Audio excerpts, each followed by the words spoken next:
नमस्कार, मैं हूं माही सिंह और आप देख रहे हैं नेक्स्ट 9 न्यूज। आज हम बात करने वाले हैं अपर्णा यादव की। जिस तरीके से अपर्णा यादव भारतीय जनता पार्टी में अपने परिवार के खिलाफ जाकर उन्होंने एंट्री ली थी, लेकिन अभी अपर्णा यादव को भारतीय जनता पार्टी ने कोई जिम्मेदारी नहीं दी है। तो क्या अब ऐसे में अपर्णा यादव भारतीय जनता पार्टी को छोड़कर सपा में वापसी कर सकती हैं या नहीं, इस पर बड़े सवाल खड़े होते हैं। वहीं अगर बात कर ली जाए तो अपर्णा यादव लगातार अपने परिवार से बचते हुए नजर आती हैं, चाहे कहीं किसी सीट पर चुनाव लड़ने की बात हो या फिर किसी भी तरीके के बयानबाजी करना हो, कहीं ना कहीं वो अपने परिवार से बचते हुए नजर आती हैं। लेकिन क्या अपर्णा यादव जिस तरीके से इन सभी मामलों से बच रही हैं, क्या वही वजह है कि उनको पार्टी में अभी एक स्थिर कार्यकर्ता के तौर पर रखा गया है, आम कार्यकर्ता के तौर पर रखा गया है, उनको कोई बड़ी जिम्मेदारी नहीं दी गई है? क्या यही बड़ी वजह हो सकती है?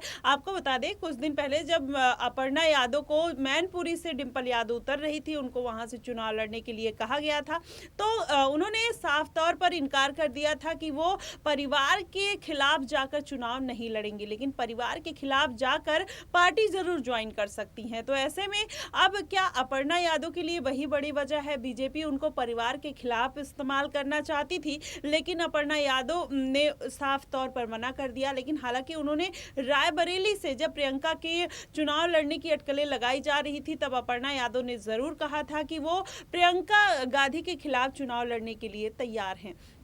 तो क्या यही वजह हो सकती है कि बीजेपी ने उनको अभी मौका नहीं दिया? लेकिन अब इस बार अगर बीजेपी उनको कोई खास जिम्मेदारी नहीं देती है, लोकसभा चुनाव तो वैसे 3 चरण के चुनाव हो गए हैं, चौथे का होने वाला है, तो ऐसे में अपर्णा यादव के लिए अभी तो कोई उम्मीद नहीं बचती है, ना कोई सीट बचती है। लेकिन क्या वाकई में वो अभी भी 5 साल इंतजार करेंगी या फिर राज्यसभा चुनाव में उनको टिकट या कोई बड़ी जिम्मेदारी दी जा सकती है? अपर्णा यादव इन्हीं सब बातों की जद्दोजहद करने के लिए कहीं ना कहीं वो बड़े जो हाईकमान के लोग हैं वहां पर मिलने भी गई।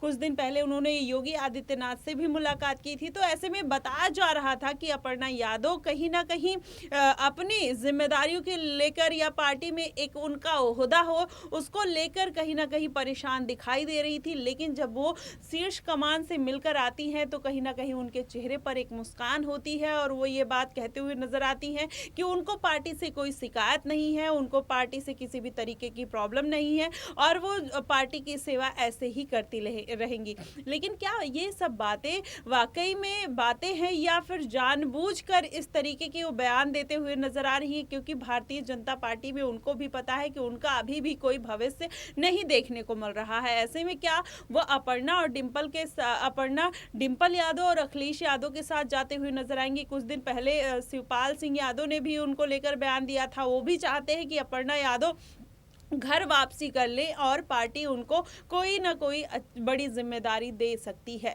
लेकिन अपर्णा यादव अभी जाने के लिए तैयार नहीं है। लेकिन क्या ये सारी बातें अपर्णा यादव अपने परिवार में खुलकर कह पाती होंगी या फिर नहीं, या फिर जिस तरीके से उन्होंने परिवार से खिलाफ जाकर ये फैसला लिया था, ये सब फैसला उनके ऊपर ही उल्टा पड़ता हुआ नजर आ रहा है अगर देखा जाए। क्योंकि अपर्णा यादव को ये उम्मीद नहीं थी कि वो 10 साल से पार्टी में ऐसे ही बैठी रहेंगी। लगभग 10 साल होने वाले हैं और अभी अपर्णा यादव को कोई बड़ी जिम्मेदारी नहीं मिली है। तो ऐसे में अभी लोकसभा चुनाव में तो ऐसी कोई उम्मीद नहीं है कि अपर्णा यादव को कोई जिम्मेदारी मिलेगी। हाँ, हालांकि अगर वो डिंपल और अखिलेश के पास जाती हुई नजर आती हैं तो हो सकता है कि उनको डिंपल और अखिलेश कोई बड़ा पद जरूर सौंपेंगे और भारतीय जनता पार्टी के लिए वो कहीं ना कहीं बड़े सदमे से कम नहीं होगा। क्योंकि भारतीय जनता पार्टी ने ऐसा कहा जाता है कि अपर्णा यादव को एक एज अ एसेट रखा है, लेकिन अपर्णा यादव उस बात के लिए हमेशा से नाकारती नजर आई हैं कि वो अपने परिवार के खिलाफ नहीं जाएंगी, चुनाव नहीं लड़ेंगी।